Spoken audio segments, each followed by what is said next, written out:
Gak usah khawatir guys, ini bukan film thriller atau horor kok. Di TGS mah semuanya fun. Kayak kegiatan yang satu ini dijamin bikin kamu senang. Gimana enggak? Berada di atas mobil off-road, menyusuri hutan, pasti bikin kamu bebas teriak. Otomatis hormon adrenalin pun meningkat. Manfaatnya, darah akan terpompa secara maksimal ke jantung. Yang namanya penyakit jantung, hipertensi, dan stroke pasti akan jauh-jauh deh. Belum lagi hormon endorfin yang keluar, bikin rasa depresi dan kecemasanmu terkikis. Yang suka inget-inget mantan, dijamin langsung lupa deh. Lupa pas main off-roadnya ya? Nggak tahu deh, pas sampai rumah lagi gimana? Hihihi. Makanya nih guys, yang mau lari dari kenyataan sejenak, cobain deh mampir ke Batu Karas, desa indah yang berada di Kabupaten Pangandaran. Dengan waktu tempuh sekitar 30 menit dari pusat kota Pangandaran, kamu bisa nemuin kegiatan seru kayak gini. Kelihatannya sih seperti off-road pada umumnya ya, tapi perhatiin deh mobilnya, minimalis gitu. Ukurannya lebih kecil dibanding mobil penantang jalur ekstrim lainnya. Kalau dilihat sekilas, desainnya mirip mobil golf. Karena memang konsepnya adalah buggy car. Tapi, tahu nggak sih apa artinya? Jadi gini guys, buggy adalah istilah yang digunakan untuk menyebut kendaraan off-road berbobot ringan. Biasanya berkapasitas untuk 2 penumpang aja. Kata buggy udah ada sejak abad 18 loh. Tapi dulu belum pakai mesin, masih menggunakan tenaga kuda untuk mengangkutnya. Pada pertengahan abad 19, Amerika pun memodifikasinya menjadi kendaraan roda 4 untuk 2 orang. Kelebihan mobil ini adalah bodinya yang singset, tapi kuat di segala medan sulit. Dan FYI aja nih guys, cara mengemudikannya gampang banget loh, karena dibuat dengan sistem transmisi otomatis. Jadi format tuasnya cuma 3. F untuk forward alias maju, R untuk reverse alias mundur, dan N untuk netral. Jadi yang nggak jago nyetir mobil sekalipun bisa coba mengemudikannya di sini, selama ada akang pendamping ya.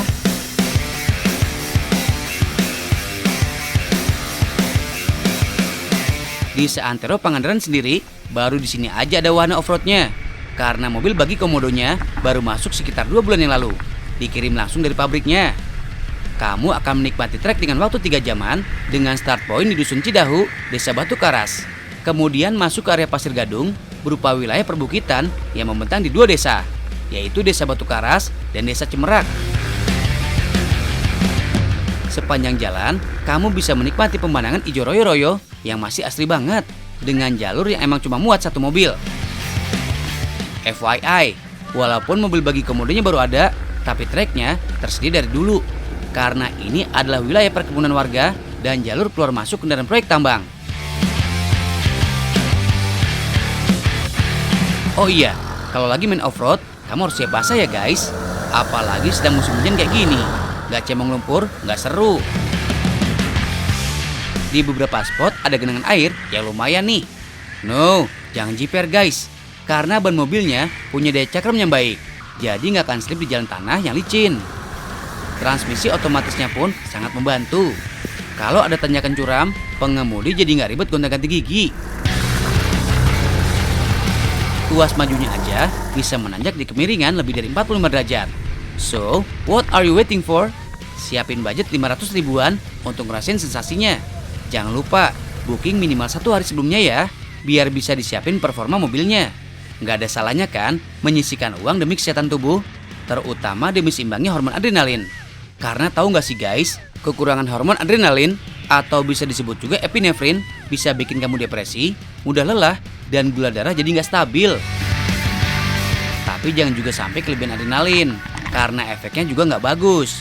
Bisa menimbulkan tekanan darah tinggi, sakit kepala, insomnia, gelisah, dan sejenisnya.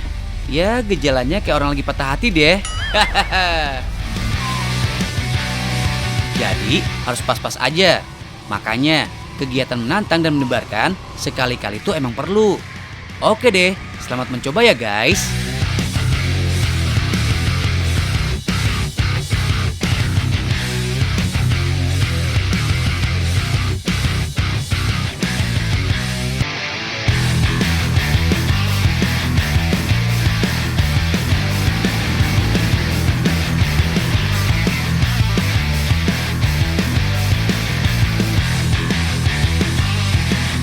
Guys, tahu nggak sih, di balik keseruan off-road di Batu Karas tadi, ternyata bagicar yang diomongin dari tadi merupakan karya anak bangsa loh. Nggak percaya? Mampir langsung nih ke pabriknya.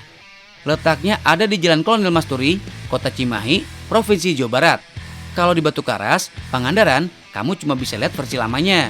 Di sini lebih lengkap lagi, karena ternyata udah ada 5 generasi guys. Yap, seperti teknologi pada umumnya, mobil Vin Komodo ini terus diperbarui. Makin baru, makin canggih dong. Lihat nih generasi kelimanya, K250X.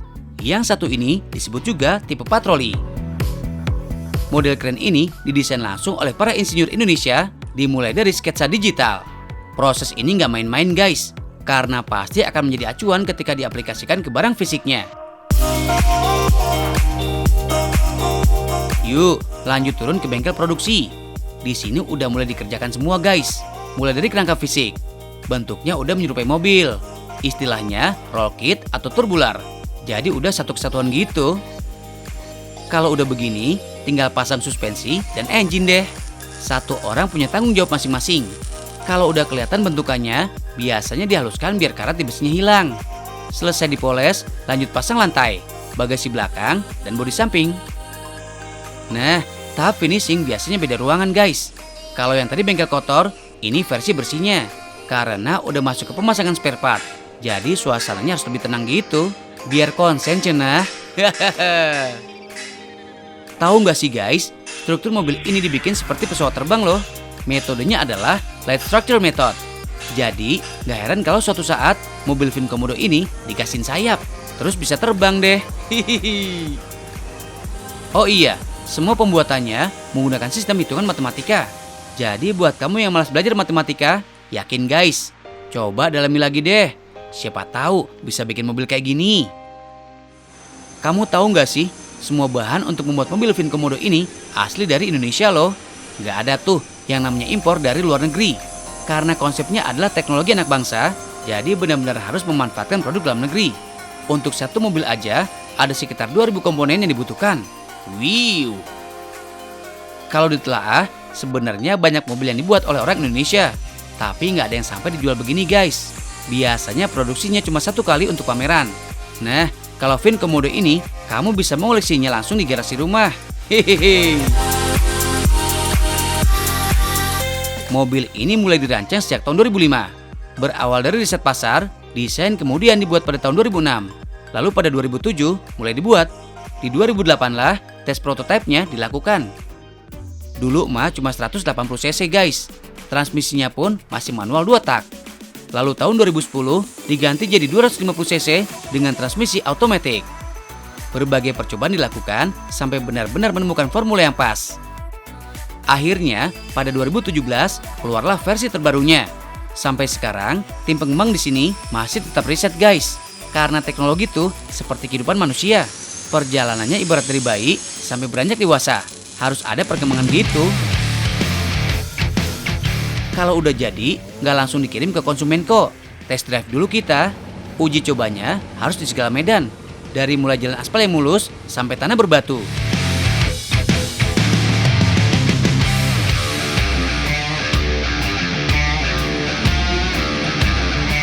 Eits, tapi walaupun mudah mengendarainya, ada yang harus kamu tahu. Kalau di jalan aspal, kecepatannya maksimal hanya boleh 30 km per jam aja. Biar nggak ngeden mesinnya. Lain halnya di jalan rusak. Bisa gas terus. Nggak bakal berasa deh kalau di treknya ada bebatuan.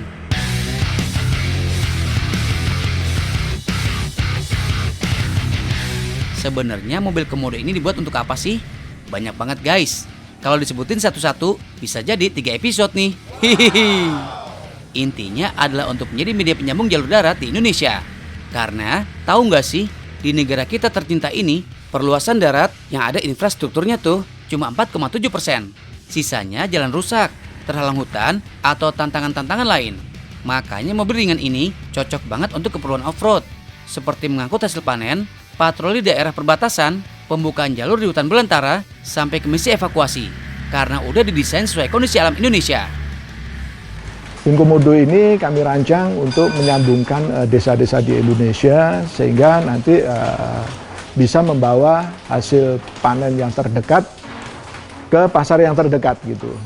sehingga nanti lama-lama akan perekonomian di daerah-daerah tersebut akan otomatis akan tumbuh dengan secara mandiri. Oh iya, nama komodo sendiri diambil dari nama binatang yang udah teruji dari zaman purba sampai sekarang masih survive di tanah air. Dalam bahasa luar manapun, komodo ya tetap komodo. Benar-benar otentik negara kita deh. Oh iya, ada satu fakta lagi yang mencengangkan nih. Tahu nggak sih, mobil Vin Komodo adalah mobil yang paling ringan di dunia loh. Beratnya cuma 420 kg dan mampu mengangkut beban hingga 250 kg. Tangki bensinnya sendiri bisa memuat hingga 20 liter. Karena bobotnya yang sangat ringan, power yang digunakan pun relatif kecil. Jadi irit bensin banget guys. Untuk medan hutan, jarak 100 km bisa ditempuh dalam waktu 6-7 jam dengan menghabiskan bensin 5 liter aja. Jadi kalau dihitung-hitung, Vin Komodo bisa bertahan selama 7 kali 4 jam atau 4 hari perjalanan siang hari.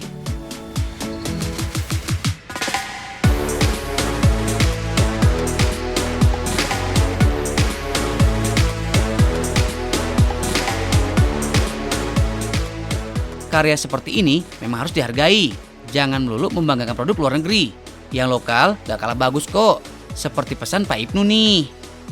Sebetulnya intinya bahwa kalau kita membeli produk Indonesia itu sama dengan kita membangun Indonesia secara aktif.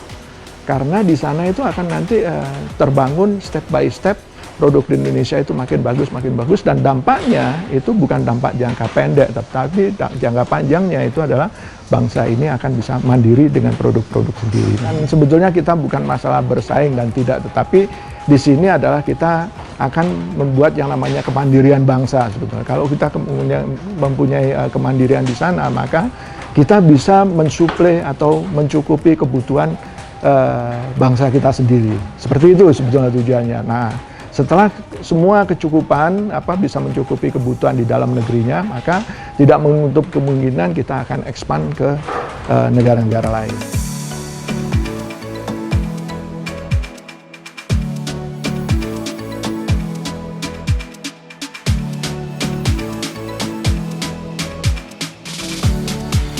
Setuju nggak sih? Gara-gara masyarakat kita lebih tertarik dengan brand luar negeri, angka impor semakin tinggi. Faktanya nih, berdasarkan data dari Badan Statistik, pada Agustus 2020 lalu, total nilai impor naik 2,65% dibanding bulan Juli 2020. Jumlahnya sampai 10,74 US dollar. Bayangkan, kalau angka ini bisa dialokasikan ke produk lokal, bakal makmur banget ya bangsa kita ini. Makanya, from now on, lebih cintailah produk-produk Indonesia.